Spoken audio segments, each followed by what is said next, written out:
ओम शांति। 22 अगस्त 2024 के ईश्वरीय महावाक्य हैं। आज की साकार मुरली का सार है। मीठे बाबा ने कहा, मीठे बच्चे, तुमने सारे कल्प में ऑलराउंड पाठ बजाया। अब पाठ पूरा हुआ, घर चलना है। प्रश्न, तुम बच्चे अपने भाग्य की महिमा किन शब्दों में करते हो? उत्तर, हम हैं ब्राह्मण चोटी, हमें निराकार भगवान बैठ पढ़ाते हैं। दुनिया में मनुष्य मनुष्य को पढ़ाते, लेकिन हमें स्वयं भगवान पढ़ाते हैं। तो कितने भाग्यशाली हुए। भगवान कहते हैं, मीठे बच्चे, अभी मैं भाग्य बांटने आया हूँ। तुम्हारे हाथों में भाग्य की लकीर खींचने की कलम है। जितना चाहो उतना अपने भाग्य की रेखा को खींच लो। पुरुषार्थ करो, जितना पुरुषार्थ करेंगे उतना ही बड़ा पद पाएंगे। बाबा कहते हैं, खुद तुम्हें ईश्वर पढ़ा रहे हैं। कितनी ऊंची पढ़ाई तुम्हारी है और ऊंचते ऊंच रहने वाला परम शिक्षक तुम बच्चों को पढ़ा रहा है। कितनी ऊंची यूनिवर्सिटी में तुम पढ़ रहे हो, तो कितने भाग्यशाली हुए। खुद तुम्हें भगवान ने चुना है, भगवान तुम्हें मिल गया, तो भगवान के जो बच्चे हैं वो भाग्यशाली तो हो ही गए। प्रश्न, इस ड्रामा में सबसे बड़ा पोजीशन किसका है? उत्तर, बाबा ने कहा, निराकार बाप का। वह तुम सब आत्माओं का बाप है। सब आत्माएं ड्रामा के सूत्र में बंधी हुई हैं। सबसे बड़ा पोजीशन बाप का है। ओम शांति। रूहानी बच्चों से रूहानी बाप पूछ रहे हैं, मीठे मीठे बच्चों, अपना घर शांति धाम याद है? भूल तो नहीं गए हो?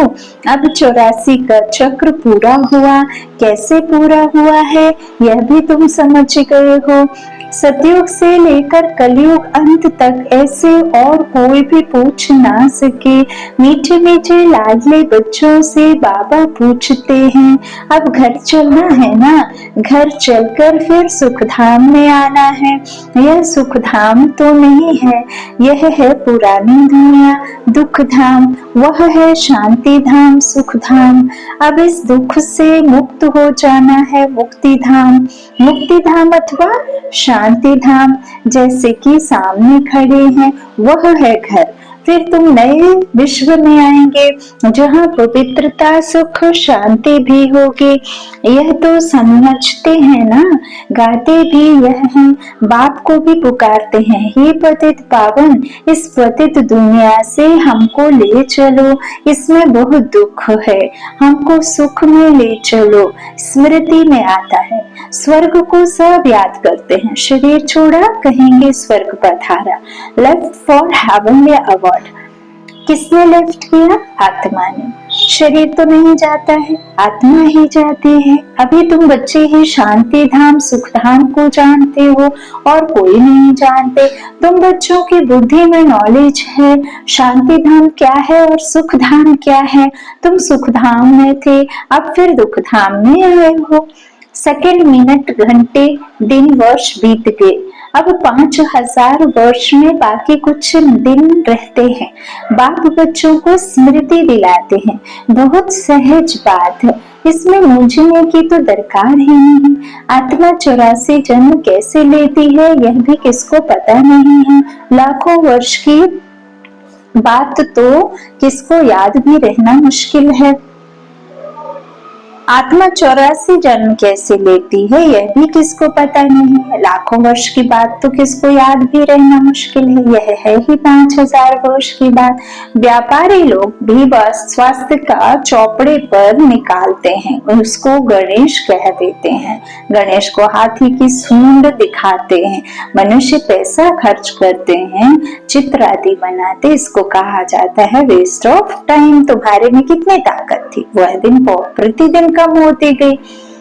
होती गई है। जैसे मोटर से पेट्रोल कम होता जाता है, मोबाइल से बैटरी स्लोली धीरे धीरे कमती होती जाती है, फिर से उसे वापस चार्जिंग में लगाना पड़ता है, और वो भी यदि करेक्ट से चार्जिंग वायर उसके अंदर में फिट नहीं होती है तो फिर उसका चार्ज नहीं होता है।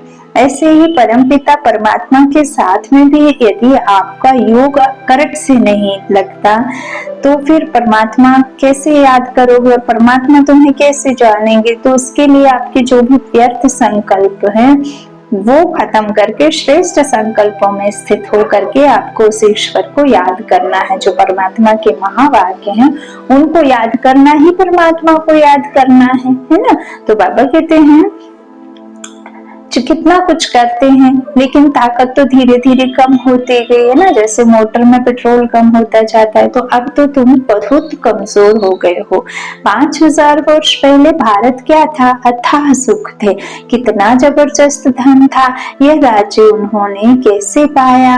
राजयोग सीखे थे, इसमें लड़ाई आदि की बात ही नहीं। इनको कहा जाता है ज्ञान से, ज्ञान के अस्त्र शस्त्र, और कोई स्थूल बात नहीं। ज्ञान के अस्त्र शस्त्र में ज्ञान विज्ञान या दुर्ज्ञान के कितने बड़े जबरदस्त अस्त्र शस्त्र हैं। सारे विश्व पर तुम राज्य करते हो। देवताओं को कहा जाता है अहिंसक। अभी तुम बच्चों को मनुष्य से देवता बनने की शिक्षा मिल रही है। तुम जानते हो हम हर 5000 वर्ष के बाद बेहद के बाप से यह बेहद का वर्षा ले रहे हैं। यह आत्मा की बात है, इसमें स्थूल लड़ाई आदि की कोई बात नहीं। आत्मा पतित बनी है, इसलिए वह पावन होने के लिए बाप को बुलाती है। अब बाप कहते हैं मीठे बच्चे, मीठे मीठे बच्चे, अब तो घर जाना है। यह है जीव आत्माओं की दुनिया, वह है आत्माओं की दुनिया। उसको जीव आत्माओं की दुनिया नहीं कहेंगे। यह घड़ी घड़ी स्मृति में लाना चाहिए। हम दूर देश के रहने वाले हैं। हम आत्माओं का घर है ब्रह्मांड, यह भी बुद्धि में रहे, हम वहां रहते हैं। इस आकाश तत्व से पार जहाँ सूर्य चांद भी नहीं होते, हम वहां के रहने वाले यहाँ पाठ बजाने आए हैं। 84 का पाठ बजाते हैं। सब तो 84 जन्म ले नहीं सकते, आहिस्ते आहिस्ते ऊपर से उतरते आते हैं। हम ऑलराउंडर हैं। सब काम करने वाले को ऑलराउंडर कहा जाता है। तुम भी ऑलराउंडर हो। आदि से अंत तक तुम्हारा पार्ट है। अब इस चक्र का अंत है तो भी ऊपर से आते रहते हैं। बहुत बच्चे रहे हुए हैं जो ऊपर से आते रहते हैं, वृद्धि को पाते रहते हैं। बाप ने तुम बच्चों को हम सो का अर्थ भी समझाया है। वह लोग तो कहते हम आत्मा सो परमात्मा है। उनको तो ड्रामा के आदि मध्य अंत ड्यूरेशन आदि का भी कुछ पता नहीं है। तुमको बाप ने समझाया है इस शरीर में तुम अभी ब्राह्मण हो। प्रजापिता ब्रह्मा द्वारा शिव बाबा ने तुमको अडॉप्ट किया है, पढ़ाते हैं। यह तो याद रहना चाहिए ना। बाप हमको पढ़ा रहे हैं, वह ऊंचते ऊंच भगवान है। सभी आत्माएं इस ड्रामा के धागे में पिरोई हुई हैं। अभी तुम जानते हो हम शुरू में देवता थे, फिर हम सो क्षत्रिय धर्म में आए, अर्थात सूर्यवंशी से चंद्रवंशी में आए। इतने जन्म लिए, यह सब पता होना चाहिए। यह नॉलेज पहले तुम्हारे में बिल्कुल नहीं थी। अभी बाप ने समझाया है, यह वर्णों की बाजोली है। अभी फिर शूद्र से ब्राह्मण बने हो, ब्राह्मण से फिर देवता बनेंगे। विराट रूप दिखाते हैं ना। तुम्हारी बुद्धि में सारा ज्ञान है। कैसे हम नीचे उतरे, फिर ब्राह्मण कुल में आए, फिर डीटी डिनाइस्टी में आए। अभी तुम ब्राह्मण हो छोटे, चोटी सबसे ऊंच होती है। तुम्हारे जैसा ऊंच कुल कौन कहलावे। भगवान बाप आकर तुमको पढ़ा रहे हैं। तुम कितने भाग्यशाली हो। अपने भाग्य की कुछ महिमा तो करो। बाहर में तो सब मनुष्य मनुष्य को पढ़ाते हैं, और मनुष्य मनुष्य को जब पढ़ाते हैं तो उनका एम ऑब्जेक्ट होता है कि अपने शरीर निर्वाह अर्थ, अपने परिवार की पालना हेतु, अपने लग्जरी लाइफ जीने के लिए कमा सके। ऐसे तो नहीं बिना मतलब टाइम पास के लिए पढ़ने जाते होंगे। तो कोई डॉक्टर बनता, कोई इंजीनियर बनता, कोई शास्त्र पढ़ करके पंडित बनता, कोई आर्किटेक्चर बनता, कोई कुछ बनता, कोई कुछ बनता, कोई टीचर बनता। तो इस तरह से वो पढ़ाई जो होती है वो मनुष्य के द्वारा पढ़ाई हुई तो हद की पढ़ाई होती है। यहाँ परमपिता परमात्मा जो हमें पढ़ाई पढ़ा रहे हैं, तो हम बच्चे भगवान के पढ़ाई द्वारा भगवान भगवती बनते। गॉड पढ़ाते हैं तो लॉर्ड लॉर्डेस बनते हैं। बाबा कहते हैं यह तो है निराकार बाप। यह बाप कल्प कल्प एक ही बार आकर नॉलेज देते हैं। पढ़ाई तो हर एक पढ़ते हैं ना। बैरिस्टर की नॉलेज पढ़कर बैरिस्टर बनते हैं। वह सब मनुष्य मनुष्य को पढ़ाते आते हैं। यह है भगवान बाज। मनुष्य को तो कभी भगवान नहीं कहा जाता है, वह तो है निराकार। यहाँ आकर तुम बच्चों को पढ़ाते हैं। पढ़ाई ना सूक्ष्म बतन में ना मूल बतन में पढ़नी होती है, पढ़ाई होती ही यहाँ है। इसमें मूंझने की तो कोई बात ही नहीं। स्कूल में कभी स्टूडेंट कहेंगे क्या कि हम मूंझते हैं। हमको निश्चय नहीं होता, पढ़ाई को पढ़कर अपना स्टेटस लेते हैं। यह लक्ष्मी नारायण सतयुग आदि में विश्व के मालिक कैसे बने, जरूर बाप द्वारा बने। बाप तो सच बताएंगे, भगवान कोई रॉन्ग थोड़े ही बता सकते हैं। बड़ा भारी इम्तिहान है। इस समय तो है प्रजा का, प्रजा पर राजा रानी है नहीं। सतयुग में थे, अभी कलयुग अंत में है नहीं। इसको कहा जाता है पंचायती राज्य। गीता में लिख दिया है। कौरव और पांडव, रूहानी पंडित तो तुम हो ना, सबको रूहानी घर का रास्ता बताते हो। वह है तुम आत्माओं का रूहानी घर। यह जन्म लेकर पाठ बजाती है। यह बातें तुम्हारे सिवाय और कोई नहीं जानते। ऋषि मुनि आदि कोई भी ना रचना को ना रचता को। बाबा क्या कह रहे हैं, ऋषि मुनि आदि कोई भी न रचता को न रचना के आदि मध्य अंत को जानते हैं। लाखों वर्ष कह देते हैं, परंतु उनका भी कोई पूरा हिसाब किताब नहीं है। आधा आधा भी हो ना सके। पूरा आधा सुख धाम, फिर पूरा आधा दुख धाम। यह है पतित दुनिया विशेष, और वह है वॉइसलेस। बाप कितना ऊंचते ऊंच है, परंतु कितना साधारण है। कोई बड़े आदमी ऑफिसर्स आदि से मिलते हैं तो उनको कितना रिगार्ड देते हैं। पतित दुनिया में पतित मनुष्य ही पतितों का दीदार करते हैं। पावन तो है ही गुप्त। बाबा कहते बाहर से दिखाई कुछ नहीं पड़ता। बाप को कहा जाता है नॉट सब बातें बाप में फुल हैं, इसलिए उनको ज्ञान का सागर कहा जाता है। हर एक मनुष्य के पोजीशन की महिमा अलग। वजीर को वजीर, प्राइम मिनिस्टर को प्राइम मिनिस्टर कहेंगे। यह फिर है ऊंचते ऊंच भगवान। सबसे बड़ा पोजीशन है निराकार बाप का, जिसके हम सब बच्चे। वहाँ हम सब बाप के साथ परम धाम में रहते हैं। वह है घर। यहाँ सबको अपना अपना पार्ट मिला हुआ है। कोई एक जन्म का भी पार्ट बचा कर वापस चले जाते हैं। बाप समझाते हैं यह मनुष्य सृष्टि की वैरायटी झाड़ है, एक ना मिले दूसरे से। आत्मा तो एक जैसी है, बाकी शरीर एक ना मिले दूसरे से। नाटक भी दिखाते हैं जिसमें एक जैसी दो शक्ल बनाते हैं, जिसमें मूंझ जाते हैं कि पता नहीं हमारा पति है या यह तो बेहद का खेल है। इसमें एक ना मिले दूसरे से, हर एक के फीचर्स अलग अलग हैं। आयु भले एक जैसी हो परंतु फीचर्स एक जैसे हो ना सके। हर जन्म में फीचर्स बदलते जाते हैं। कितना बड़ा बेहद का नाटक है, तो उनको जानना चाहिए ना। सारे सृष्टि के आदि मध्य अंत का ज्ञान तुम्हारी बुद्धि में है। हर एक का ड्रामा में जो पार्ट है वही बजाएंगे। ड्रामा में कोई रिप्लेस हो नहीं सकता। बेहद का ड्रामा है ना, जन्म लेते रहते हैं। सबके फीचर्स अलग, सबके फीचर्स कैसे अलग अलग है, कितने वैरायटी फीचर्स। यह नॉलेज सारी बुद्धि से समझने की है, कोई किताब आदि है नहीं। गीता का भगवान हाथ में गीता ले आता है क्या? वह तो ज्ञान का सागर है। पुस्तक थोड़े ही ले आया, पुस्तक तो भक्ति मार्ग में बनते हैं। तो यह सब ड्रामा में नूत है। एक सेकंड ना मिले दूसरे से। तुम बच्चों को तो सब समझा दिया है। बाबा कहते चक्र पूरा हो फिर नए से शुरू होगा।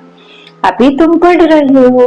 बाप को भी तुम जान गए हो, रचना को भी जान गए हो। रचता बाप और रचना सारी दुनिया, तो रचना को भी जान गए हो। मूल वतन से यहाँ आते हो पाठ बजाने। स्टेज कितनी बड़ी है, इनका कोई माप नहीं हो सकता, कोई भी पहुंच नहीं सकते। सागर और आकाश का कोई अंत नहीं पा सकते, इसलिए बेअंत गाया जाता है। आगे इतनी कोशिश नहीं करते थे, अभी कोशिश करते। साइंस भी अभी है, फिर कब शुरू होगी? जब उन्हों का पाठ होगा। तो इतने यह सब बातें शास्त्रों में थोड़े ही हैं। सुनाने वाले के बदले सुनने वाले का नाम डाल दिया है। भगवान बात क्या है? निराकार शिव परमात्मा के। और नाम किसका डाल दिया गीता के भगवान ने? श्री कृष्ण का। तो बाबा कहते हैं जो सुनाने वाले के बदले सुनने वाले का नाम डाल दिया है, अर्थात कृष्ण का। तो यह काली आत्मा और गोरी आत्मा, काली आत्मा इनके द्वारा सुन गोरी बनी है। नॉलेज से कितना उच्च पद मिलता है। काली आत्मा किसके द्वारा सुनने से बनी है? परमात्मा का ज्ञान सुन करके गोरी बनी है। तो नॉलेज से कितना उच्च पद फिर उन्हें मिलता है। यह है गीता पाठशाला। कौन पढ़ाते हैं? भगवान। राजयोग सिखाते हैं अमरपुरी के लिए, इसलिए इसको अमर कथा भी कहा जाता है। जरूर संगम युग पर ही सुनाई होगी। जिन्होंने कल्प पहले पढ़ा है वही आकर फिर पढ़ेंगे और नंबरवार पढ़ पाएंगे। तुम यहाँ कितने बार आए? अनगिनत। कोई पूछे यह नाटक कब शुरू हुआ है, तुम कहेंगे यह तो अनादि चला आ रहा है। गिनती की बात तो हो नहीं सकती, पूछने का ख्याल भी नहीं आता। बाबा के तो शास्त्रों में सभी है भक्ति मार्ग की कहानियां जो पढ़ते रहते हैं। यहाँ तो अनेक भाषाएं हैं। सतयुग में अनेक भाषाएं आती होती नहीं, वहाँ एक ही भाषा होगी। एक धर्म एक कर्म, तो एक धर्म एक भाषा एक राज्य की तुम स्थापना कर रहे हो। वे लोग तो शांति स्थापन करने की राय देने वालों को प्राइज देते रहते हैं ना। कहीं कोई हवन पूजन भी, शांति पूजन, ये पूजन वो पूजन भी करते हैं, लेकिन उन्हें पता ही नहीं है कि अशांति कारण जो है वो है हमारे आत्मा के दुष्प्रभाव, जो दूषित अवगुण हैं, जो हमारे मन में किसी के प्रति द्वेष, घृणा, काम, क्रोध, मोह, लोभ, अहंकार, ये जो हमारी आत्मा में कुट कुट करके भरा है, उस आत्मा को ही अपना साफ करना है। तो उसके लिए परमात्मा हमें बताते हैं कि तुम्हें कैसे नेगेटिव से पॉजिटिव में आना है। तो बाबा कहते शांति तो तब होगी ना जब तुम्हारे विकार खत्म होंगे। तो बाबा कहते फिर इधर हद में राय देने वालों को प्राइज देते हैं। श्री बाबा तुमको सारे विश्व में शांति स्थापन करने की राय देते हैं। उनको तुम क्या प्राइज देंगे? वह तो और ही तुमको प्राइज देते हैं, लेते नहीं। यह समझने की बात है। कल की बात है जबकि इन्हों का राज्य था, अभी तो जो रहने की जगह नहीं है। वहां तो 2-3 मंजिल बनाने की भी दरकार नहीं रहती, लकड़ी आदि की दरकार नहीं, वहां तो सोने चांदी के मकान होते हैं। अब यहाँ तो इतनी सारी मनुष्य आत्माएं ऊपर से आती गई, तो जगह तो उतनी ही है। ऐसे तो नहीं है कि दुनिया का जो विस्तार है वो जगह का विस्तार होगा, वो तो मनुष्यों का विस्तार हुआ। जैसे जैसे आते गए वैसे वैसे उन्होंने अपने लिए रहने के लिए जगह बनाते गए, और जब नहीं बची जगह तो एक के ऊपर एक मंजिल टंगा दी। वहां पे बाबा कहते तुम बच्चे विश्व के मालिक, जहां तक जितनी नजरें घुमा पाओगे, जितना घूम पाओगे, सब कुछ तुम्हारा ही होगा। तो एक जगत होगा, बाबा कहते हैं। तो अभी तो रहने की भी जगह नहीं, और वहां कोई लकड़ी या ईंट की जरूरत नहीं पड़ेगी, वहां तो सोने चांदी के मकान होते हैं, ब्रिक्स भी सोने की लगाते हैं, तो साइंस के जोर से झट मकान बन जाते हैं। यहाँ तो साइंस से सुख भी है दुख भी है, इसमें सारी दुनिया खलास हो जाएगी। इसको कहा जाता है फॉल ऑफ पाम्पिया। माया का कितना बॉम्ब है, साहूकारों के लिए तो जैसे स्वर्ग है, इसलिए वो तुम्हारी बात भी नहीं सुनते, आगे तुम भी नहीं सुनते थे। यहाँ तो बाप आकर डायरेक्ट तुमको पढ़ाते हैं, बाहर में तो फिर भी बच्चे पढ़ाते हैं, मित्र संबंधी आदि भी याद आते रहते हैं। यहाँ तो बाप बैठ समझाते हैं, दिन प्रतिदिन तुम याद की यात्रा में पक्के होते जाएंगे, फिर तुमको कुछ भी याद नहीं आएगा, सिर्फ घर और राजधानी याद आएगी, फिर यह नौकरी आदि याद नहीं आएगी। बाबा कहते हैं मरेंगे ऐसे जैसे बैठे बैठे हार्ट फेल होते हैं, दुख की बात नहीं, हॉस्पिटल आदि तो कुछ भी नहीं होंगे, आने वाले समय में सब कुछ खत्म हो जाएगा, बाप को जान लिया और स्वर्ग के मालिक बने। तुम्हारा तो हक है, सबका नहीं, क्योंकि स्वर्ग में सब तो नहीं जाएंगे ना। अच्छा, मीठे मीठे सिक्के लगे बच्चों प्रति माता पिता बाप दादा का याद प्यार और गुड मॉर्निंग। रूहानी बाप की रूहानी बच्चों को नमस्ते। हम रूहानी बच्चों की रूहानी माता पिता बाप दादा को याद प्यार और गुड मॉर्निंग। धारणा के लिए मुख्य सार, पहला बाबा ने कहा रूहानी पंडा बन सबको रूहानी घर का रास्ता बताना है, ज्ञान और योग के अस्त्र शस्त्र से सारे विश्व पर राज्य करना है, डबल अहिंसक बनना है। दूसरा, 84 जन्मों का ऑलराउंड पाठ बचाने वालों को अभी ऑलराउंडर बनना है, सब काम करने हैं, बेहद के वैरायटी ड्रामा में हर एक एक्टर का पार्ट देखते हुए हर्षित रहना है। वरदान है अविनाशी उमंग उत्साह द्वारा तूफान को तोहफा बनाने वाले श्रेष्ठ ब्राह्मण आत्मा भव। उमंग उत्साह ही ब्राह्मणों की उड़ती कला के पंख हैं, इन पंखों से सदा उड़ते रहो। यह उमंग उत्साह आप ब्राह्मणों के लिए बड़े से बड़ी शक्ति है, नीरस जीवन नहीं, उमंग उत्साह का रस सदा है। उमंग उत्साह मुश्किल को भी सहज कर देता है, वो कभी दिल शिकस्त नहीं हो सकते। उत्साह तूफान को तोहफा बना देता है, उत्साह किसी भी परीक्षा व समस्या को मनोरंजन अनुभव कराता है।